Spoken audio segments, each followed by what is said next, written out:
Je vais essayer de le faire vite cet enregistrement pour le The Anime. Du coup, on est parti, mesdames et messieurs, pour une nouvelle vidéo, un nouveau The Anime, un nouveau récap des animés de la saison. Donc cette saison, c'était l'été 2025 et on va faire une toute petite preview de l'automne 2025. Alors il y a eu des dingueries cet été, comme l'avait annoncé un petit peu la vidéo précédente. On a été très bien servi, il y a eu des très très belles choses. On va regarder tout ça un petit peu en détail. Pour ça, je vous amène sur la scène où on voit mon écran et on est évidemment sur My Anime List comme d'habitude.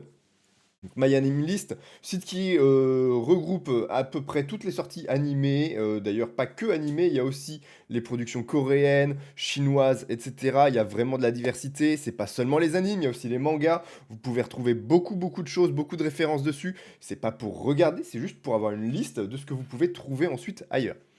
Et ça me permet aussi de faire une liste de tous les animes que j'ai regardés sur mon profil. Passons, je crois que j'ai passé les 330 jours de vidéo. Voilà, on est pas mal, ça avance petit à petit et c'est probablement pas terminé. On va essayer d'atteindre l'année de vidéo prochainement. Alors, on fait un petit récap des animes de cette saison. Pour ça, je vous ai déjà préparé la liste, vous voyez, comme quoi je vais essayer de gagner un temps maximum. Et on va commencer avec les 2 étoiles, donc les trucs vraiment pas ouf de cette saison. Vous avez déjà Nine Rulers, Hotel Inhumans, qui sont tous les deux des prods assez simplistes, assez vides, j'ai trouvé. J'ai vraiment pas accroché, hein, j'ai vraiment trouvé ça vide et sans intérêt, les deux. Hein, Nine Rulers, Crown, autant que Hotel Inhumans. Je pense que vous pouvez ne pas regarder, vous raterez pas grand-chose. On a ensuite une production qui fait pas mal parler, mais bon, bah voilà, j'en ai un petit peu ras le cul, hein. Rent a Girlfriend, saison 4, voilà, ça commence à faire long, 4 saisons, et on n'est toujours pas à la fin de l'histoire. On aimerait bien que ça se termine, sachant qu'on connaît déjà presque tous la fin, tellement les gens en ont parlé. Globalement, l'auteur est tombé amoureux de son héroïne et du coup, il a pris les mauvaises décisions selon le public. Voilà, j'en dis pas plus, mais bah franchement, on a juste hâte que ça se termine et de plus y foutre les pieds, quoi. Ça devient long, ça devient répétitif. On en a marre, faites que ça se termine par pitié. Necronomico and the Cosmic Horror Show. C'est un genre de fin du monde avec des jeux vidéo. C'est pas mou. Vous voyez, c'est plutôt intense, etc. Mais bah, on n'accroche pas spécialement à l'histoire, quoi. C'est pas la dinguerie, hein, vraiment pas fou. Night of the Living Cat. Alors c'est un petit peu bizarre, d'accord? Mais c'est une invasion de zombies, sauf que les zombies, c'est des chats. Donc quand les chats ils vous touchent, vous vous transformez en chat et du coup le monde est infesté de chats. Et voilà, c'est vraiment une parodie des trucs de zombies. Ça reprend presque tous les codes, on retrouve tous les clichés du truc de zombie mais avec des chats. C'est vraiment stupide, c'est vraiment débile. Et franchement, c'est beaucoup trop forcé. Malheureusement, c'est plus drôle, c'est beaucoup trop forcé et ridicule. J'ai pas apprécié du tout. Tsuyokute, oula, je suis monté dans les aigus. Tsuyokute no Saga. Bah, c'est vite fait sympa, hein. C'est un mec qui revient dans le temps et qui décide de changer un petit peu les événements qu'il a vécu. Le problème, c'est qu'on commence avec un mec qui a l'air plutôt charismatique, héroïque, qui est en mode ouais, je vais sauver tout le monde. Et en fait, ça devient juste un manipulateur, un connard. Je n'ai pas aimé du tout la façon dont le personnage réagit au fait qu'il soit revenu dans le temps. J'ai vraiment pas aimé. Du coup, c'est 2 étoiles, encore une fois. Et enfin, alors je dis enfin, mais non, il y en a un autre. Ugly Mug Epic Fighter. Bon, c'est un mec qui décide d'être moche et de ne pas. Comment dire? Et de se restreindre sur un des besoins fondamentaux de l'être humain pour devenir super puissant dans un isekai. L'histoire est pas folle, les personnages ont tous une double personnalité, c'est ridicule. Vraiment ridicule, mal fait, vous pouvez skip, encore une fois. Et enfin donc, Witch Watch qui est à 25 épisodes. La note de la communauté est pas si mal, hein. Mais moi j'en ai juste ras le cul, en fait. Je rigole pas, je suis pas touché. C'est censé être une comédie romantique, mais bah, je me fais juste chier pour le moment. Donc je le conseille pas. Après, voilà, vous avez la note de la communauté. Peut-être que ça plaira à certains d'entre vous. Moi, pour ma part, j'aurais préféré skip, très clairement. On va passer ensuite aux 3 étoiles, toujours dans l'ordre alphabétique ensuite. Et on va commencer par Apocalypse Bringer Mainogra. C'est un gamin qui se retrouve dans le monde d'un de ses jeux vidéo. On connaît un petit peu le topo. C'est sympa, vite fait. Après, c'est pas complètement fou, hein, très clairement. Mais ouais, l'univers est pas mal, c'est intriguant. J'aimerais bien voir où est-ce que ça va. Il reste encore un épisode à voir au moment où, où je filme cette vidéo. Mais il y a moyen, selon la fin de la saison, que ça devienne intéressant. Après, pour le moment, c'est pas en mode oui, je suis un mec super stratège qui est super fort. C'est plutôt je suis un enfant, quoi. Je suis un enfant dans un monde, dans un isekai, et je me fais dorloter par tout le monde, et bah, c'est chiant, quoi. On se fait un petit peu chier malgré tout. Ouais. Ouais, ouais, ouais, faut le dire. Ensuite, Clévatès, on est sur un monde fantastique, plutôt violent, plutôt sympa. J'ai bien aimé pour le coup. C'était plutôt bourré d'action, c'était très intéressant, je vous le conseille.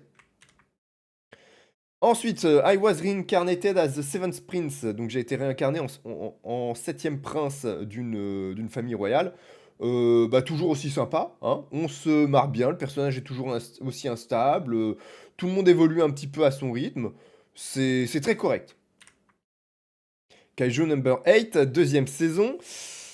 Alors là, il y en a qui vont grincer des dents, hein. Il y en a beaucoup qui le verraient bien en 4 étoiles. Moi, pour ma part, je le vois que en 3, parce que bah, on est beaucoup moins sur le personnage principal sur cette saison. On s'éparpille sur le renforcement de beaucoup de monde. Mais le personnage principal, lui, bah, à la base, en fait, saison 1, il était ultra balèze, vous voyez. Et saison 2, bah, je sens que il sert pas à grand chose. Et ça m'emmerde, parce qu'il était censé être bien balèze. Alors bon, voilà, encore une fois, c'est une critique de ce que je vois dans l'animé. Je ne sais pas comment est le manga. Ça se trouve, c'est exactement pareil dans le manga. Mais bah, ça me fait un peu chier qu'il soit aussi faible. Après, encore une fois, il reste un épisode à regarder. J'en attends beaucoup, évidemment. Ensuite, Sword of the Demon Hunter. Bon, c'est pas un Demon Slayer, hein, très clairement. On suit un personnage au fil des années. Et franchement, en fait, ouais, voilà, c'est ça. Ce qui m'a dérangé dans cet animé, c'est que vous avez un premier épisode qui dure à peu près 1 heure, qui est ultra long, mais qui est excellent. Vraiment, premier épisode excellent. Vous le prenez seul, vous avez un bon film, même si, bon, vous aimeriez avoir la suite. Et la suite, elle est dans l'animé. Et elle est un petit peu décevante. C'est des petites aventures par-ci, par-là, mais ça traîne en longueur et c'est pas la dinguerie absolue, quoi. Disons-le. Mais ça reste très correct. On est sur du 3 étoiles, c'est très bien. Une nouvelle saison pour Rascal Does Not Dream. Cette fois-ci, c'est Of Santa Claus. Et franchement, bah, on est dans la même lignée que la première saison. J'ai adoré. J'ai adoré, vraiment. Je crois qu'il me reste encore un épisode ou deux à regarder, mais ça va se dévorer tout seul. C'est super bien, c'est assez mystérieux. On voit comment ça se construit petit à petit. Je vous le conseille encore et toujours, évidemment. Ensuite, on a Sakamoto Days, partie 2. Bon, bah, ouais, la note de la communauté est élevée. Moi, j'aime bien, mais j'accroche pas, en fait. Genre, je sais pas, c'est... Non, c'est pas dingue, en fait. Je comprends pas pourquoi les gens, ils adorent autant cet animé-là. Je suis pas du tout dessus. Vraiment, j'ai du mal. Alors, je le suis et j'aime bien, mais Voilà, ça restera du 3 étoiles. C'est bien, mais pas ultra intéressant non plus.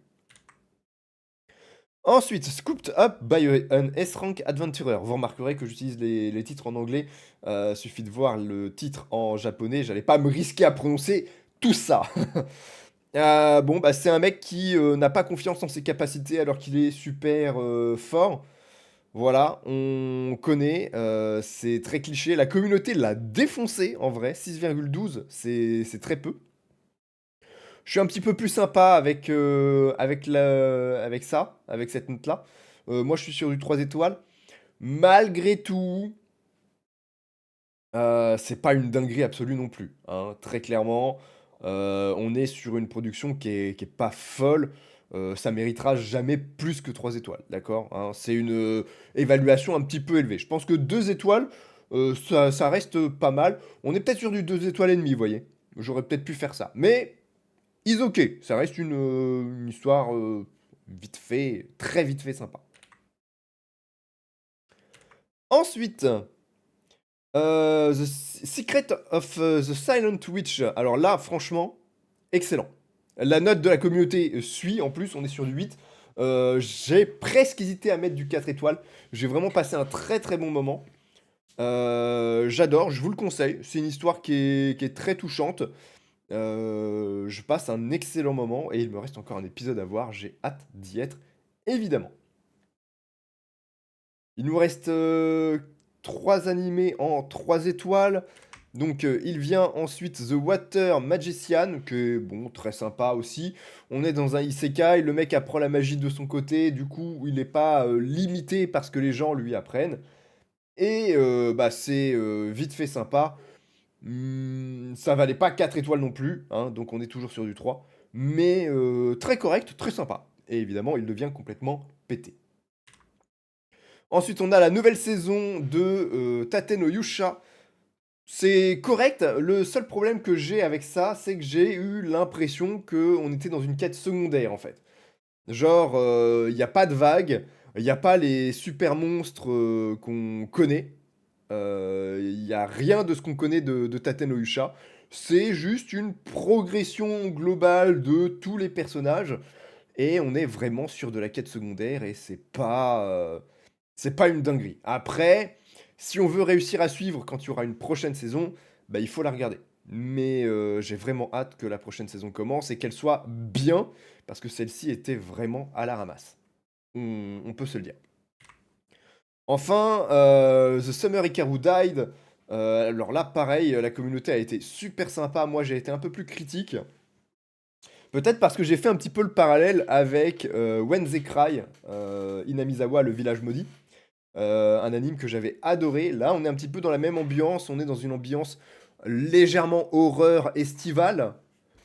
Et bah, c'est sympa, c'est ok, c'est assez mystérieux. C'est pas gore. Et bah, psychologiquement, c'est pas une dinguerie non plus. En fait, il y a pas grand-chose. Il y a pas grand-chose et j'ai l'impression que à chaque épisode, le même schéma se reproduit. Et bah, du coup, j'ai eu du mal à l'évaluer comme le reste de la communauté. Donc pour ma part, c'est seulement 3 étoiles pour The Summer Hikaru Died. Ça reste une très bonne œuvre, mais pas la dinguerie absolue, que j'attendais, malheureusement. On va attaquer les 4 étoiles et comment ne pas commencer avec Dan Dadan, deuxième saison, incroyable. On rigole, on se marre, c'est génial. On a aussi une évolution des personnages au fil de la saison. La relation notamment entre les personnages qui évoluent, ça devient de plus en plus le bordel. Je crois qu'il me reste... Attendez, je confirme. Non, j'ai pas d'épisode en plus. C'est terminé. Et c'est une dinguerie, hein. C'est une dinguerie. On a un nouveau personnage qui arrive à la toute fin de la saison, voire deux. J'espère voir comment ça va évoluer. J'ai vraiment hâte de retrouver une nouvelle saison et de profiter du chaos que ça va être, parce que ça va vraiment être bordélique. Et bah, j'ai trop hâte. Vraiment, vraiment trop hâte. Ensuite, le prochain 4 étoiles. C'est Dr Stone, pas de surprise, on adore toujours autant nos scientifiques de l'âge de pierre. Surtout fin de saison, j'ai passé un épisode particulièrement touchant, particulièrement intéressant. Je vous invite à regarder cette saison et on se donne rendez-vous évidemment pour la prochaine. Alors c'était la partie 2 de la saison Science Future, mais voilà, j'ai hâte d'être à la suite. Peut-être un film, peut-être une saison animée, on verra bien. Celui-là aussi, on en avait parlé sur l'épisode précédent, Tacopies Original Sin, absolument incroyable. Le sujet est assez lourd, assez violent, d'accord? C'est vraiment pour un public averti, mais c'est vraiment très très très bien fait, très bien écrit, très bien sorti. J'ai passé un excellent moment. Seulement 6 épisodes, mais allez-y les yeux fermés, c'est vraiment génial. Vous pouvez en profiter. Et enfin, j'avais adoré la saison 1, j'ai adoré la saison 2 de Call of the Night, évidemment. Mais, mais il y a plus ce goût de nouveauté qu'on avait sur la première saison. Donc je l'ai trouvé cette saison 2 un peu moins bien.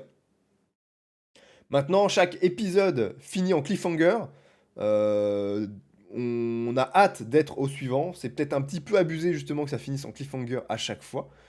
Mais voilà, ça reste une saison très sympa, très correcte. On adore toujours l'ambiance et les relations entre chacun des personnages. Donc vous pouvez y aller les yeux fermés. Call of the Night saison 1, saison 2, 4 étoiles tous les jours. C'est cadeau. Et enfin, on va faire une toute petite preview de la saison automne 2025 qui arrive.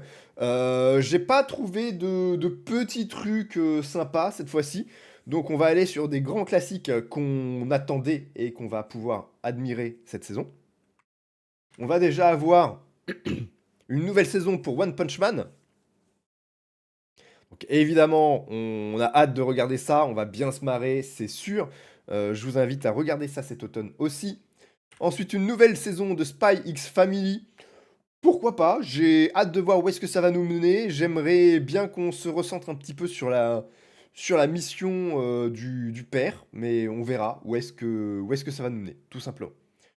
On a ensuite My Hero Academia, saison finale. J'espère que c'est saison finale et pas saison finale partie 1 pour avoir une saison finale partie 2 après. Sinon, ça va me casser les couilles. On n'en peut plus. Je pense qu'on est à la 8e saison. Voilà, tout simplement, hein. On en est à la 8e saison. Donc on a envie que ça se termine, très clairement. Maintenant, si c'est vraiment la saison finale, on va la dévorer à tout prix. Ça va être excellent et je vous invite à la regarder aussi. Enfin, on a deux animés qui sont très sympas. Donc, To Your Eternity saison 3. On va retrouver Fushi, donc l'immortel, pour une nouvelle saison. J'avais adoré le développement du personnage, sa croissance au fil des épisodes. Et j'ai juste hâte de voir cette nouvelle saison. Il y aura a priori 22 épisodes. Ça va être long, ça va être incroyable. En tout cas, je l'espère. J'ai vraiment hâte d'y être. Je sens que ça va être absolument génial. Voilà, pitié, donnez-nous-en et montrez-nous un petit peu ce que ça donne. Mais vraiment, ça va être génial, aucun doute. Et enfin, Kingdom, 6e saison. Ça commence à être un petit peu long aussi. Je sais pas ce qui va nous attendre sur cette saison. Mais hâte de la regarder aussi et de voir un petit peu ce que ça donne, tout simplement. Voilà, ça termine ce récap de la saison été et cette preview de la saison automne. J'espère que ce The Anime vous a plu. On a tenu moins de 20 minutes, on a réussi à faire un format plutôt court pour cette fois. Donnez votre avis et puis on se retrouve la saison prochaine pour un récap, voir un petit peu ce que ça a donné. Des bisous, salut!